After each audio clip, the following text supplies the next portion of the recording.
Hello students, you are most welcome our YouTube channel Ankuram academy digital. तो बच्चों, आज मैं आपसे डिस्कस करने वाला हूँ CBSE board physics class 12th का एग्जाम पैटर्न।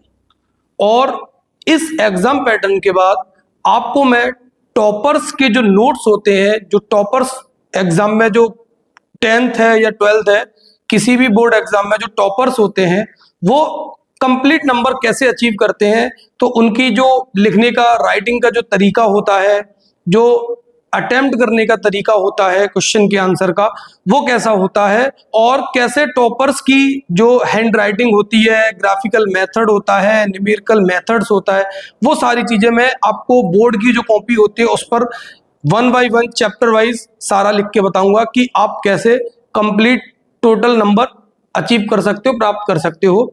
तो पहले हम बात करते हैं physics class 12th CBSE board का एग्जाम पैटर्न का। तो सीबीएसई ने सिंगल पेपर बना रखा है फिजिक्स का। आपका एग्जाम में एक पेपर होगा, टोटल मार्क्स होंगे 100 मार्क्स का पेपर होगा ये, जिसमें 70 मार्क्स की थ्योरी होगी रिटन एग्जाम और 30 मार्क्स का आपका प्रैक्टिकल एग्जाम होगा।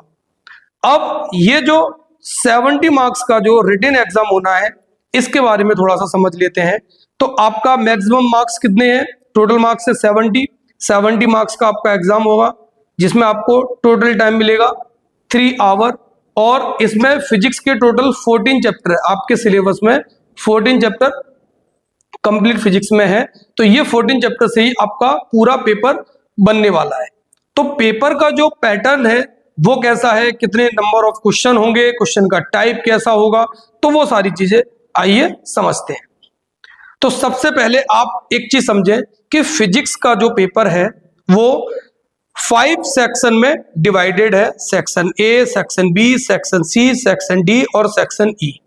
अब हर सेक्शन में अलग अलग क्वेश्चन है, डिफरेंट उनके मार्क्स हैं और क्वेश्चन का टाइप भी अलग अलग है। तो सीबीएसई 12th क्लास का फिजिक्स का जो पेपर होता है उसमें सभी टाइप के क्वेश्चन आते हैं, जैसे एमसीक्यू क्वेश्चन होंगे, असर्शन रीजनिंग बेस्ड क्वेश्चन होंगे, शॉर्ट आंसर होंगे, लॉन्ग आंसर होंगे, केस स्टडी होगा, 1 नंबर का क्वेश्चन होगा, 2 नंबर का, 3 नंबर का, 4 नंबर का, 5 नंबर का। ठीक है, तो सब तरह के क्वेश्चन आते हैं। तो सेक्शन ए में आपके टोटल 16 क्वेश्चन होंगे, जिसमें से 12 क्वेश्चन होंगे एमसीक्यू बेस्ड और 4 क्वेश्चन होंगे आपके असर्शन और रीजनिंग बेस्ड। एमसीक्यू आप जानते हो, एक आपको क्वेश्चन दिया होगा, उसके 4 ऑप्शन होंगे, जिसमें से राइट आंसर जो है वो आपको चूज करके लिखना होगा। ठीक है, असर्शन रीजनिंग में क्या होता है, आपको एक स्टेटमेंट दिया जाएगा और उसका नीचे रीजन दिया जाएगा, तो दोनों करेक्ट है या किसी में एक करेक्ट है, एक फॉल्स है, तो उस हिसाब से आपको ऑप्शन चुन के आपको उनका आंसर देना होगा। और ये 16 के 16 क्वेश्चन 1 मार्क्स ईच, मतलब एक क्वेश्चन के 1 नंबर होगा, तो 16 क्वेश्चन 16 नंबर के। तो सेक्शन ए में आपका ये सिस्टम रहता है। अब आते हैं सेक्शन बी पर। तो सेक्शन बी में आपके टोटल क्वेश्चन है 5 क्वेश्चन, और ये क्वेश्चन का जो टाइप होगा वेरी शॉर्ट आंसर होंगे। ये क्वेश्चन एवरी क्वेश्चन 2 मार्क्स का होगा, 2 मार्क्स ईच। कहने का मतलब 5 क्वेश्चन आपके, एवरी क्वेश्चन 2 मार्क्स, मतलब 10 मार्क्स का ये सेक्शन रहेगा, सेक्शन बी। इसके बाद सेक्शन सी की बात करते हैं। तो सेक्शन सी में टोटल 7 क्वेश्चन होंगे। ये आपके शॉर्ट या मीडियम एवरेज आंसर इसमें लिखना पड़ता है। 3 मार्क्स ईच क्वेश्चन, एक क्वेश्चन आपका 3 नंबर का होगा, तो इस हिसाब से 21 मार्क्स का आपका सेक्शन सी आता है।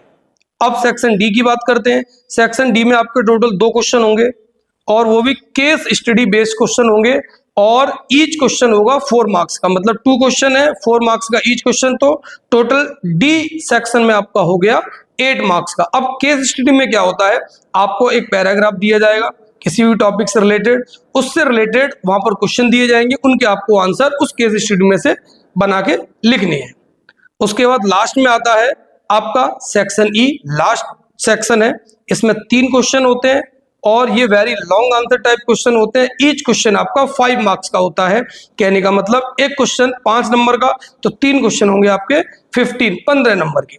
तो इस प्रकार के सीबीएसई ने आपका फिजिक्स का जो एग्जाम पैटर्न है वो डिसाइड किया है। तो ये तो रहा एग्जाम पैटर्न। और ये इस सीरीज की फर्स्ट वीडियो है।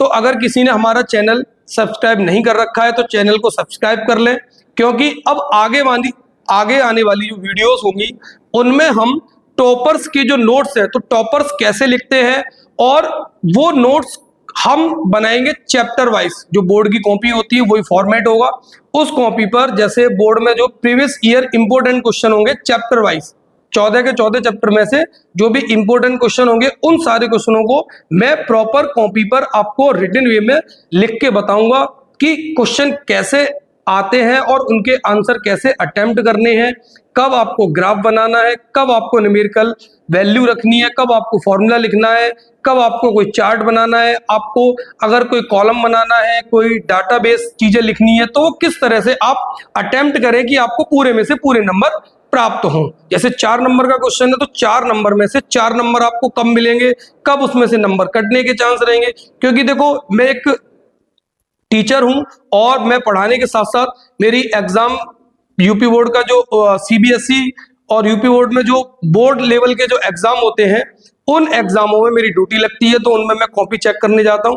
तो उसमें हमें इंस्ट्रक्शन दिए जाते हैं, उन इंस्ट्रक्शन के अकॉर्डिंग हम लोग कॉपी चेक करते हैं बच्चों की, और उसमें कहाँ कहाँ गलतियां होती है, कैसे कैसे नंबर कटते हैं, तो वो सारा पैटर्न वो पूरा सिस्टम में आपको बताने वाला हूं कि आप अगर ये गलती करोगे तो आपके इतने नंबर कटेंगे, आपने फॉर्मूला गलत लिखा है तो आपका आधा नंबर कटेगा, या फिर आपने कोई ग्राफ सही बनाया है या गलत बनाया तो उस पर कितना नंबर मिलेगा, कितना कटेगा, तो वो सारी चीजें मैं आपको बताने वाला हूं। तो चैनल को सब्सक्राइब कर लें, अगर ये वीडियो आपको अच्छी लगी हो तो लाइक कर दें, कमेंट्स कर दें और आगे आने वाली वीडियो के लिए रेडी रहें। Thank you very much.